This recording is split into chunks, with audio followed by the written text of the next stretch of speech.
예수님의 말씀을 듣기 위해서 빈들에 수많은 사람들이 모였습니다. 그들은 밥 먹는 것도 잃어버리면서 주님의 말씀에 심취해 있었습니다.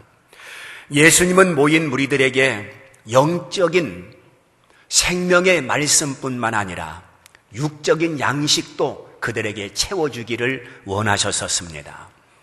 사람은 영혼과 육체로 구성이 되어 있습니다. 영혼을 위해서는 반드시 생명의 말씀이 필요하고 또한 육신을 위해서는 반드시 물질이 필요한 것입니다. 예수님께서 이 땅에 오신 것은 영혼만을 위해서 오신 분은 아니십니다. 영혼과 함께 우리의 육신까지 책임져 주시기 위해서 예수님께서 이 땅에 오신 것입니다. 에덴 동산도 보면 거기 하나님의 말씀이 있었고 그리고 동산에 많은 과일을 두어 임의로 먹을 수 있도록 하나님께서 사람에게 자율권을 부여해 주셨습니다. 또 이스라엘 백성들이 40년 동안 광야 생활을 할 때에 신의 산을 통해서 그들에게 생명의 말씀을 주셨을 뿐만 아니라 때로는 만나로, 때로는 메추라기로, 때로는 생수로 그들의 육신의 문제를 주님께서 해결해 주셨던 것을 우리는 기억합니다. 주님은 영혼이 잘됨같이 범사가 잘되며 강건하기를 원하고 계시는 분이십니다. 그만큼 주님은 우리를 사랑하시되 영혼을 사랑하시고 또한 육신을 사랑하신다고 하는 것을 알아야 됩니다. 지금 빈들에 많은 사람들, 무리가 모였는데 그들이 하나님의 말씀을 풍족히 받아 그들의 마음은 말씀을 통해서 흡족했을 것입니다. 그러나 그것으로 육신의 배고픔을 모면할 수는 없었습니다. 우리 주님께서는 영의 양식을 받았으니 육신의 배부름쯤이야 참아라 하시고 그들을 그냥 돌려보낸 것이 아니라 그들을 먹여서 보내기를 원하셨던 것을 볼 수가 있습니다. 그래서 오늘 본문 말씀을 통해서 그들을 배불리 먹이시고 12 광주리에 남은 조각을 거두었다는 말씀을 통해서 주님 앞에 나오면 영적인 문제와 육적인 문제가 해결함을 받을 수 있고 영혼의 배부름과 함께 육신의 배부름도 얻을 수 있다고 하는 것을 우리에게 말씀하고 있습니다. 어떻게 그렇게 될 수 있는가? 이제 본문을 통해서 자세하게 살펴보도록 하겠습니다. 첫째는 3가지를 주의해야 됩니다. 먼저는 상식주의에 사로잡혀 있는 것을 주의해야 됩니다.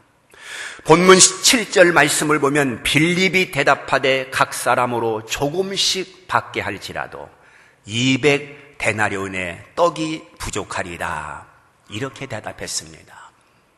즉 예수님께서 빌립을 시험하기 위해서 이 사람들을 어떻게 먹일 수 있느냐라고 질문했을 때 빌립이 대답한 내용입니다.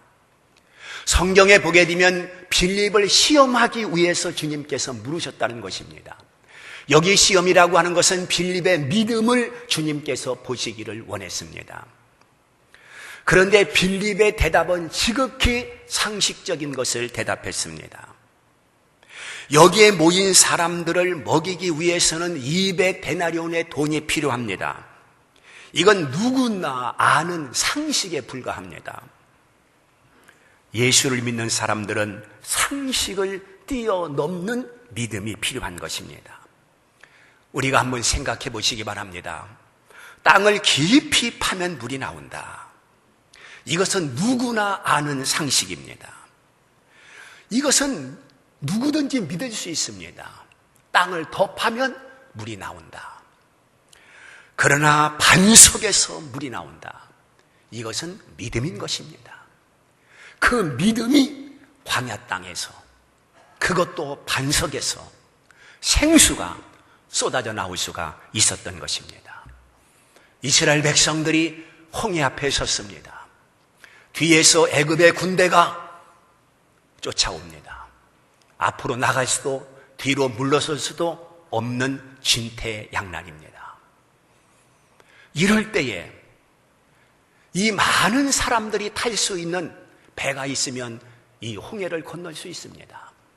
배 타령을 하는 사람은 상식적인 것을 말하고 있는 것입니다. 그리고 그 상식적인 것은 누구나 말할 수 있는 것입니다. 그러나 우리가 기도하면 홍해가 갈라집니다. 우리가 기도하면 이 홍해를 육지처럼 건널 수 있습니다. 이것은 믿음입니다. 상식을 뛰어넘는 믿음인 것입니다.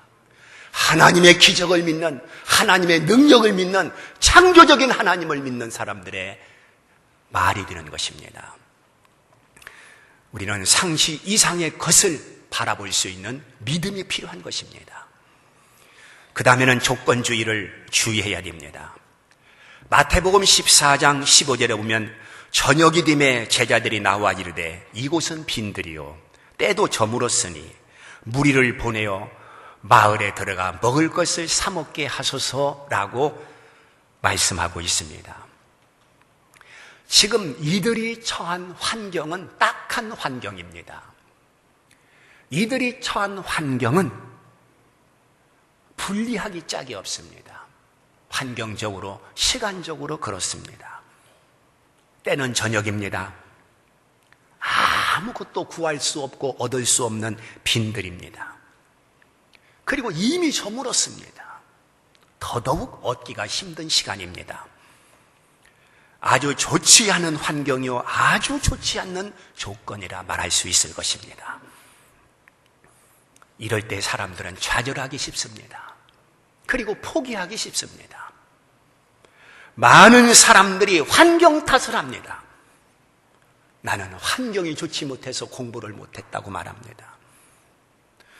나는 환경이 좋지 못해서 그런 죄를 지었다고 말을 합니다. 그런가 하면 어떤 사람은 조건을 따집니다. 그건 조건에 맞지 않기 때문에 안 된다는 것입니다. 조건이 안 좋아 부흥이 안 된다는 것입니다. 환경도 좋지 못해서 부흥하기가 힘들다고 말을 합니다. 그러나 우리는 분명히 알아야 합니다. 주님은 조건에 지배를 당하거나 환경에 얽매이는 그런 분이 아니십니다. 그 모든 것을 뛰어넘어 역사하시는 분이 바로 하나님이신 것입니다. 오늘 우리는 어떤 환경이나 조건에 얽매여서 안 된다고 주저앉아 버리는 자들이 아니라, 환경만 탓하고 실망하는 자들이 아니라 그 모든 것을 믿음으로 이길 수 있는 성도들이 되어야 되는 것입니다. 이게 바로 성도들이 지향해야 할 길이라고 하는 것을 보여주고 있습니다. 그 다음에 세 번째는 지성주의를 주의해야 됩니다. 요한복음 6장 9절 말씀을 보게 되면 여기 한 아이가 있어 보리떡 5개와 물고기 2마리를 가지고 있나이다. 그러나 그것이 이 많은 사람에게 얼마나 되겠사옵나이까? 라고 말씀하고 있습니다. 사람은 수치에 민감합니다. 수치에 민감한 만큼 머리 회전이 빠릅니다. 오병이어를 가지고 5,000명을 먹인다고 하는 것은 가당치 않습니다. 그건 누가 봐도 불가능한 일입니다. 삼척동자에게 물어보십시오. 오병이어를 가지고 5,000명을 먹일 수 있다고 대답할 사람이 과연 누가 있겠습니까? 오병이어를 가지고 5,000명을 먹인다 할 때 너 돌았니? 너 미쳤니? 그런 대답이 분명히 나올 것입니다. 계산은 다 끝난 것입니다. 이미 결론은 난 것입니다. 어떤 결론입니까? 안 된다는 것입니다. 될 수 없다는 것입니다. 어떻게 물고기 5마리와 떡 5개와 물고기 2마리를 가지고 5,000명을 먹일 수가 있다는 말입니까? 오늘날 사람들은 하나님의 능력을 인간의 머리로 제한시킵니다. 수학적인 지성을 가지고 그것으로 분석하고 그것으로 셈하고 아주 똑똑한 사람입니다. 그러나 하나님은 똑똑한 사람을 원하는 것이 아니라 믿음 있는 사람을 원한다고 하는 것을 알아야 됩니다. 인간의 수치로 하나님의 능력을 축소시키는 자들이 아니라 우리는 모든 것을 뛰어넘어 역사하시는 창조적인 하나님의 능력을 바라볼 수 있는 그런 믿음의 사람이 되어야 되는 것입니다. 그 다음에 두 번째는 5가지를 해야 됩니다. 그래야 역사가 일어나고 주님의 뜻이 이루어지는 것입니다. 첫째는 헌신하라는 것입니다. 한 아이가 보리떡 5개, 물고기 2마리를 가지고 왔습니다. 그것을 주님 앞에 드렸습니다. 오병이어는 극히 작은 것입니다. 그러나 이 아이에게는 아주 큰 것입니다. 그리고 오병이어는 이 아이에게 꼭 필요한 것입니다. 그 어머니가 자기 아이를 사랑해서 싸준 도시락이고 내 아이가 배고파서는 안 될 줄 알아서 어머니의 사랑이 묻어있는 오병이어입니다. 이거 꼭 챙겨서 먹어야 한다. 어머니의 당부도 있었을 것입니다. 어머니가 떡 5개, 물고기 2마리를 싸줄 때에 이것을 주님에게 드려라. 그래서 싸준 것은 아닐 것입니다. 너 배고프지 않게 먹으라고 싸준 것일 것입니다. 그러므로 그 아이는 그 오병이어가 참으로 소중한 겁니다. 그걸 내놓을 수 없는 것입니다. 자기도 배가 고프기 때문에 그렇습니다. 그런데 자기가 먹어야 할 그것을 자기가 먹지 않고 주님에게 드렸다고 하는 것이 바로 중요한 것입니다. 오병이어는 비록 작게 보여도 아이에게는 전부이지 않습니까? 아이를 만족시켜줄 수 있는 것입니다. 과부의 엽전 2푼을 생각해 보십시오. 그 2푼은 아주 작은 것입니다. 그러나 그 과부에게는 생활비 전부라고 성경에 소개하고 있습니다. 그것을 주님에게 드린 것입니다. 우리는 이것을 헌신이라고 말합니다. 몸만 드리는 것이 헌신은 아닙니다. 내게도 소중하지만 그러나 주님에게 바쳐지는 것이, 주님에게 드려지는 것이 더 이상적이라고 생각하는 것입니다. 그걸 더 가치 있는 것이라고 생각하는 것입니다. 물질과 함께 내 마음이 거기 들어가 있고 물질과 함께 내 몸이 거기에 들어가 있는 것입니다. 헌신의 소중함을 볼 수가 있습니다. 그 다음에 두 번째는 순종하라는 것입니다. 요한복음 6장 10절 말씀을 보게 되면 예수께서 이르시되 이 사람들로 앉게 하라 하시니 그곳에 잔디가 많은지라 사람들이 앉으니 수가 5,000명쯤 되더라, 이렇게 말씀을 하고 있습니다. 앉으라 할 때 앉았습니다. 5,000명이라고 하는 숫자가 결코 작은 숫자는 아닙니다. 그 많은 무리가 모였을 때는 오합지졸이 되기가 쉽습니다. 그런데 누가복음 9장 14절 말씀을 보게 되면 50명씩 앉았다고 밝혀놓고 있습니다. 그렇게 많은 사람들이 질서 유지를 했다고 하는 것은 놀라운 일입니다. 그들이 주님의 말씀을 듣고 어떤 실천 행위를 우리들에게 보여주는 것이라고도 볼 수 있습니다. 예수님께서 배에 오르시사 베드로에게 가르치시고 깊은 데로 가서 그물을 내리라 할 때에 그대로 순종했던 것처럼 말씀 다음에 명령하시고 명령 다음에 순종할 때 기적의 역사가 일어나는 것을 우리는 말씀을 통해서 보게 되는 것입니다. 그래서 순종이 제사보다 낫다고 말씀하고 있는 것입니다. 하나님의 기적이 언제 일어났습니까? 하나님의 기적은 순종의 산물이라고 하는 것을 성경은 분명히 보여주고 있습니다. 돌 항아리에 물을 갖다 채워라. 그 결과는 맛있는 포도주의 기적이 일어났습니다. 동네에 가서 병을 빌려와라. 병을 빌려왔습니다. 빌려온 병마다 기름이 채워졌습니다. 오른편에 그물을 내려라. 그물을 내리니 153마리의 고기를 잡을 수가 있었습니다. 이렇게 순종의 결과는 위대한 기적을 만들어내고 하나님의 살아있는 하나님의 놀라운 능력이 순종을 통해서 일어나는 것을 볼 수가 있습니다. 그 다음에는 축사하라는 것입니다. 요한복음 6장 11절에 보면 예수께서 떡을 가져 축사하신 후에 앉은 자들에게 나눠 주시고라고 말씀하고 있습니다. 축사가 무엇입니까? 감사요. 축사가 무엇입니까? 하나님께 감사드리는 것으로 이해할 수 있습니다. 주님은 보잘것없는 오병이어 5,000명의 오병이어라고 하는 것은 이건 모래알보다 작은 것입니다. 눈꽃만큼도 안 되는 것입니다. 그런데 주님은 그 작은 것을 붙들고 하나님 앞에 축사했습니다. 하늘을 우러러 축사했습니다. 우리는 알아야 됩니다. 작다고 무시하거나 작기 때문에 안 된다고 하거나 거들떠 보지도 않는 그러한 태도가 아니라 우리는 아무리 작은 것이라 할지라도 하나님 앞에 붙들고 기도할 수 있는 믿음이 필요한 것입니다. 그리고 작은 것이라 할지라도 하나님 앞에 감사할 수 있는 마음이 필요한 것입니다. 작고 큰 것이 문제가 아니라 기도하지 않는 것이 문제라고 하는 것을 깨달아야 되는 것입니다. 우리 예수님의 축사는 하나님 앞에 감사기도입니다. 응답을 받기도 전에 응답된 줄 믿고 감사로 대드는 사람, 대단히 귀한 믿음을 가지고 있는 사람입니다. 응답될 줄 믿고 하나님 앞에 감사하는 사람, 큰 믿음을 가지고 있는 사람인 것입니다.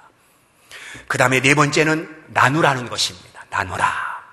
요한복음 6장 11절에 보게 되면 예수께서 떡을 가져 축사하신 후에 앉아있는 자들에게 나눠주시고 물고기도 그렇게 그들의 원대로 주시니라. 원대로 주시니라.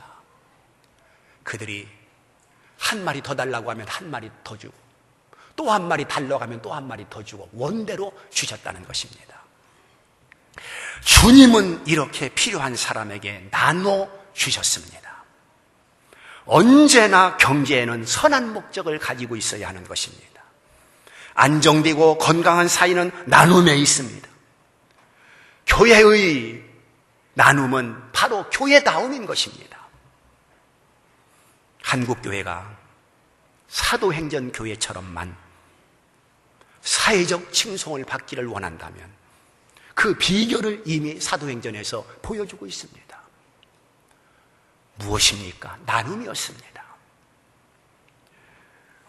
사도행전 교회처럼 사회적인 칭송을 받기를 원한다면 방언 기도도 아니고 입신도 아니고 가난한 자와 굶주린 자와 헐벗은 자와 그리고 여러 가지 고통 가운데 있는 이웃들과 함께 하는 것입니다. 나누는 것입니다. 뭔가 그들의 필요를 채워주고 그들에게 도움을 줄 수 있는 그런 교회가 될 때 바로 칭송받는 교회가 될 수가 있다고 하는 것을 이미 선례적으로 사도행전을 통해서 우리에게 보여주고 있는 것입니다. 주님은 말씀하고 있습니다. 주는 자가 복이 있다는 것입니다. 이런 하나님의 원리를 따라 교회가 세워지고 내 자신이 신자가 되어야 되는 것입니다. 이미 사도행전을 통해서 교회의 참된 모습을 우리들에게 보여주고 있다고 한다면 우리는 사도행전적 교회를 외면하는 것이 아니라 그 교회를 닮아가야 되는 것입니다. 그래야 21세기 한국 교회가 칭찬받는 교회가 될 수가 있는 것입니다. 우리 교회는 지역을 섬기며 이웃과 함께하는 교회라고 하는 슬로건 밑에 교회를 세워가고 있습니다. 그러나 이것이 한낱 구호로만 그쳐서는 안 되는 것입니다. 우리가 지금 하고 있는 나눔, 우리가 하고 있는 이런 실천적인 것에 만족할 것이 아니라 더 발전시켜 나가야 되는 것입니다. 이런 각박한 사회 현실 속에서 정말로 교회의 필요성을 느낄 수 있도록 교회가 만들어져야 되는 것입니다. 지금 예수님 앞에 모인 수많은 사람들을 주님께서 어떤 모습으로 서 있습니까? 지금 그들에게 무슨 교훈을 주고 있습니까? 바로 나눔에 대해서 지금 교훈하고 있는 것입니다. 우리는 나눔할 때에 육신적인 양식, 물질을 나눔도 중요하지만 또한 영적인 나눔도 더 중요하다고 하는 것을 알아야 됩니다. 복음은 나만의 복음은 결코 아닌 것입니다. 이 복음은 모든 사람들에게 필요한 것입니다. 그러므로 내 모든 가족들에게 복음이 증거되어야 하고, 이 나라뿐만 아니라 저 나라에도 복음이 증거되어야 되는 것입니다. 그래서 선교사 파송이 필요한 것입니다. 또한 지금 아프리카 땅에는 비타민 한 알이 없어서, 그리고 하루 한 끼 양식이 없어서 죽어가는 사람이 부지기수로 알려지고 있지 않습니까? 이들도 같은 인격을 가진 사람이라고 한다면 조금 가진 나라가, 조금 가진 사람이 그들을 도와서 죽어가는 아이들을 살려야 되지 않겠습니까? 이것이 교회의 책임이라고 생각이 되어집니다. 우리가 아프리카에 선교사를 파송한 일은 너무너무 잘한 일이라고 여겨지는 것입니다. 그 다음에 마지막 5번째는 거둬라, 이렇게 말씀을 하고 계십니다. 거둬라. 요한복음 6장 12절에 그들이 배부른 후에 예수께서 제자들에게 이르시되 남은 조각을 거두고 버리는 것이 없게 하라 그랬습니다. 주님은 결코 낭비를 원치 않는다고 하는 것을 보여주고 있습니다. 오병이어 그렇게 작은 것을 가지고 5,000명을 먹이고도 이렇게 많이 남았으니 부스러기까지 거둘 필요가 있겠느냐 하는 것이 일반 사람들의 생각이고 통념입니다. 그러나 주님은 철저히 거두도록 하였습니다. 부스러기 하나 남기지 않고 거두도록 그렇게 지시하시는 것을 볼 수 있습니다. 불필요한 낭비는 하나님의 뜻이 아닙니다. 주님의 내핍 정신을 볼 수가 있습니다.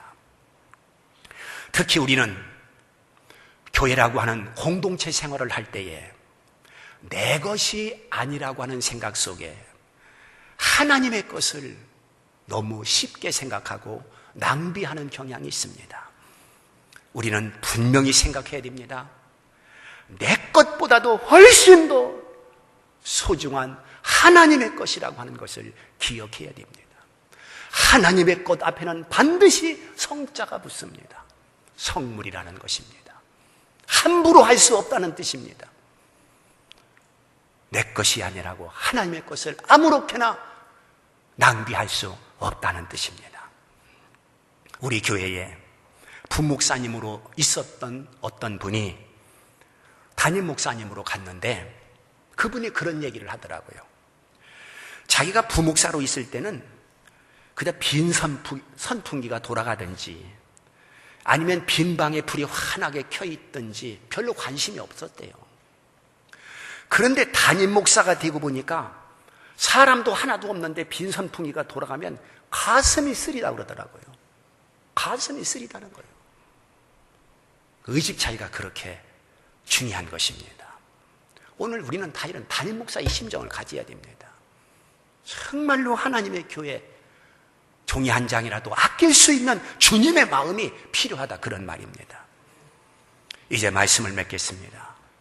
우리는 오병이의 기적이 어떻게 일어나는가를 지금 말씀을 통해서 보았습니다. 상식주의에 사로잡히는 것을 우리가 주의해야 할 것이며, 또한 환경이나 조건, 그것에 치우치는 것을 우리는 주의해야 할 것이며, 지성주의를 주의해야 됩니다. 그런가 하면 헌신해야 됩니다. 순종해야 됩니다. 축사해야 됩니다. 나누어줘야 됩니다. 때로는 거둬야 됩니다. 이것이 오병이어로 사는 비결인 것입니다. 우리 모든 성도들이 오병이어의 기적과 함께 살기를 주의 이름으로 축원합니다.